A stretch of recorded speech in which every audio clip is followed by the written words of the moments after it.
Okay dear student, हम लोग अब गॉस का नया एप्लीकेशन देखेंगे। इसके पहले हम लोग गॉस का प्रमेय पढ़े, गॉस के प्रमेय से कूलॉम के नियम की व्युत्पत्ति की।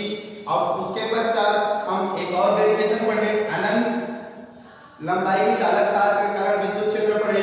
अब इसके पश्चात हम देखते हैं कि एक समान आवेशित समतल चादर के कारण विद्युत क्षेत्र कैसे होता है।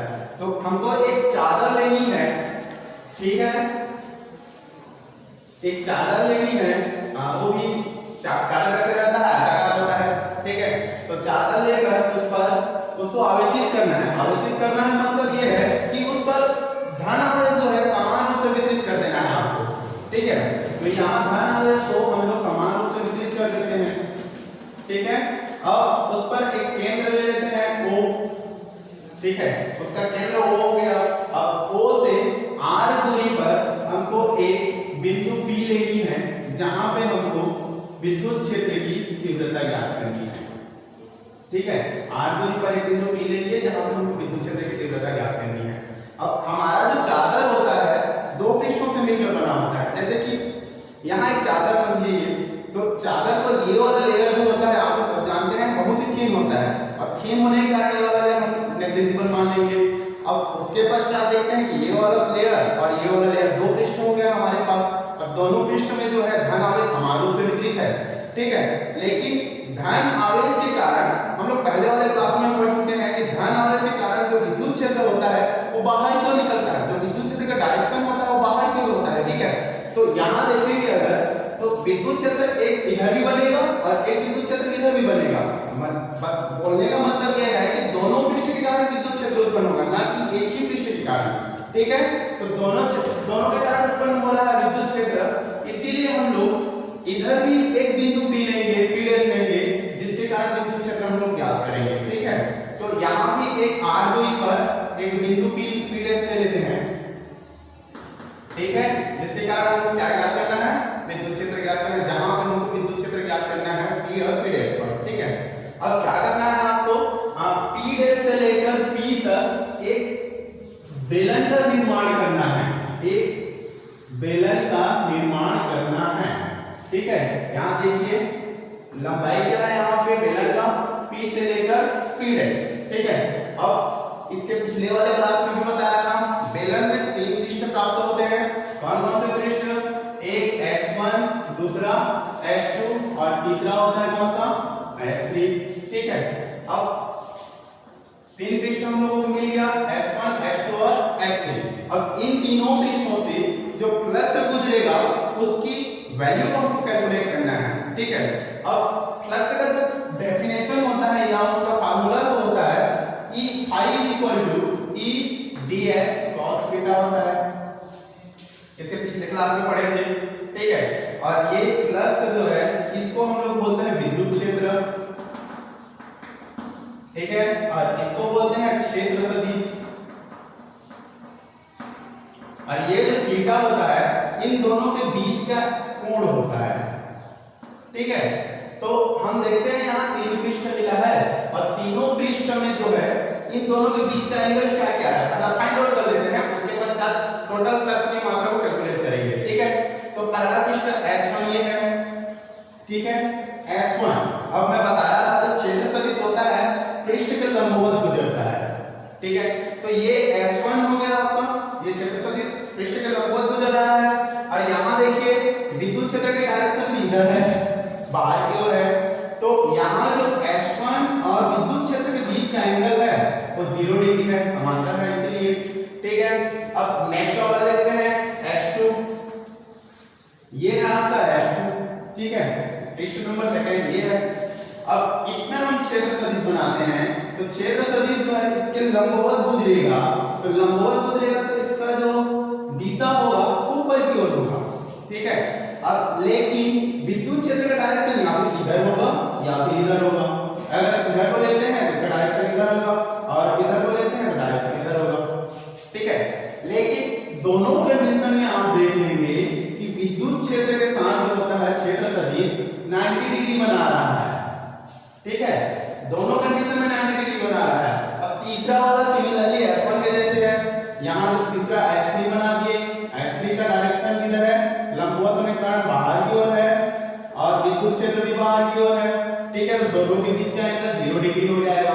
अब देखते हैं तो यहाँ पे cos थीटा का मान वैल्यू पुट करना है आपको, तो cos 0 is equal to 1 और cos 90 is equal to 0। इसका मतलब ये हुआ कि इसमें से जो फ्लक्स की मात्रा गुजर रही है वो 0 है, S2 से जो फ्लक्स की मात्रा गुजर रही है वो 0 है, और S1 और S3 से कुल फ्लक्स गुजर रहा है हमारा। तो यहाँ पे कुल फ्लक्स कैलकुलेट करना है हमको, तो यहां लिख लीजिए आप कुल फ्लक्स की मात्रा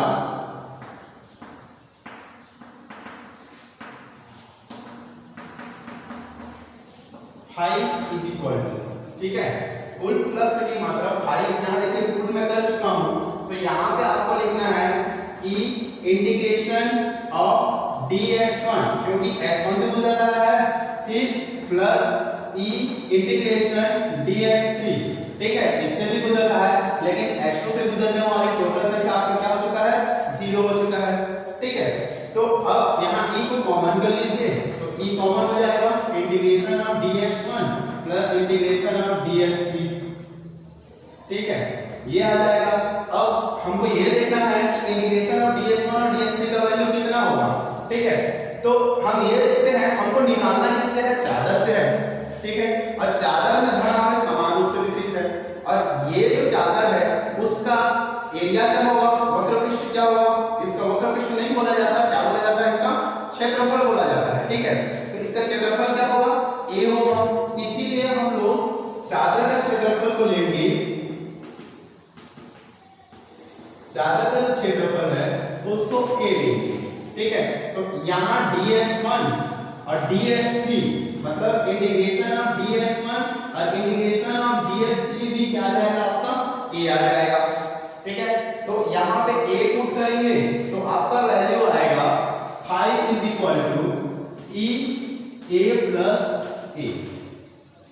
अब उसको सॉल्व कर लेते हैं, तो फाई इज इक्वल टू आ जाएगा 2e a प्लस a 2 हो जाएगा, तो 2e आएगा, इसको समीकरण नंबर 1 दे दीजिए, हो गया।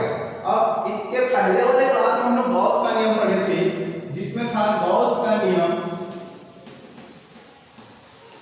फ्लक्स से रिलेटेड था, क्या था, phi is equal to q upon epsilon naught था, और ये हो जाएगा आपका समीकरण नंबर 2।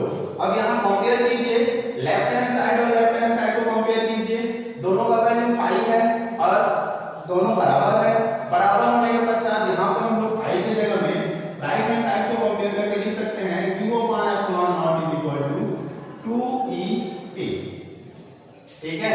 अब हमको फाइंड आउट करना है यहाँ पे क्या है, विद्युत क्षेत्र, और यहाँ विद्युत क्षेत्र E है, तो E को यहाँ रखते हैं, बाकी सब इधर पंचांतरित कर देते हैं, तो E इज इक्वल टू आएगा q upon 2a epsilon not, ठीक है। अब इसको थोड़ा आगे सॉल्व करते हैं,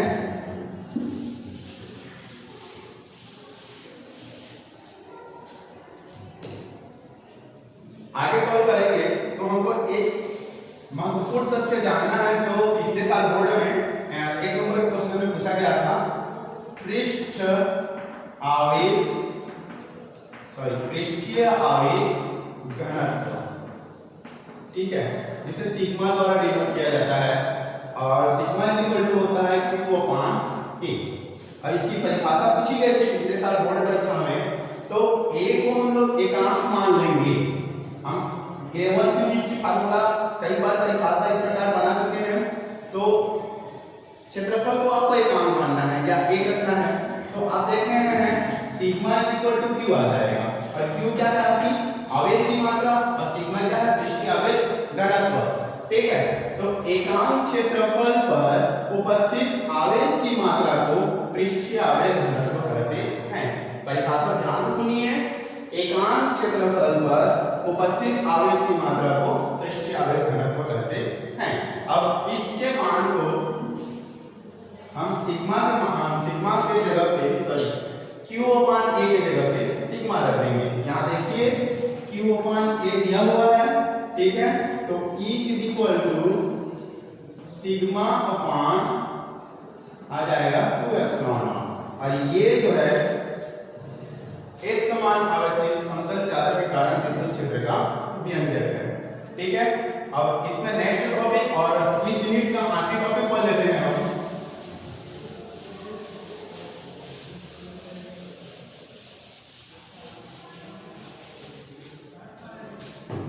लास्ट है इस अध्याय का एक समान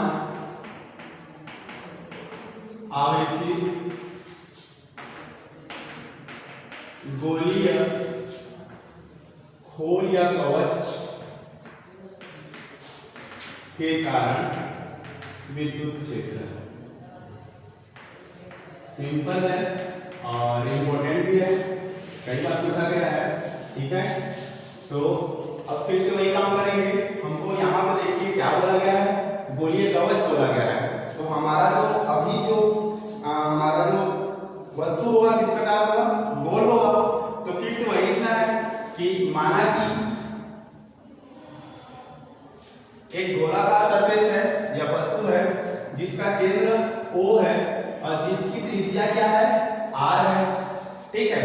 कैपिटल R लेना है यहाँ पे आप लोगों को कि सबसे पहला हमारा कंडीशन जो है कैपिटल R हम लोग ले लिए हैं। और इस पर अब यहाँ पर एक समान आवेशित बोल रहा है, तो आवेशित करने के लिए हमको धन आवेश जो है समान रूप से वितरित करना पड़ेगा, ठीक है। तो लिखना क्या है, माना कि गोलाकार एक कवच है और इस कवच का केंद्र O है जिसकी त्रिज्या R है। अब हमको इसके कारण विद्युत क्षेत्र ज्ञात करना है। तो इसमें तीन कंडीशन आएगा आपका। पहला कंडीशन होगा कि जो बिंदु है कवच से बाहर होगा,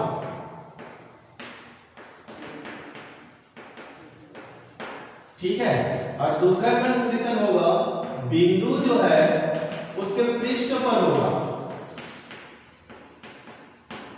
और तीसरा कंडीशन होगा बिंदु कवच के अंदर उपस्थित होगा, ठीक है।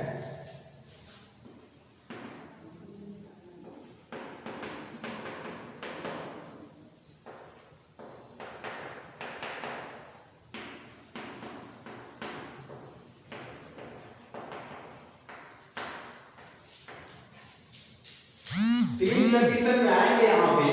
पहला एक बिंदु लोगे जो कवच से बाहर होगा, और पहला दूसरा जो होगा वो पृष्ठ पर होगा, और तीसरा जो होगा कवच के अंदर उपस्थित होगा, ठीक है।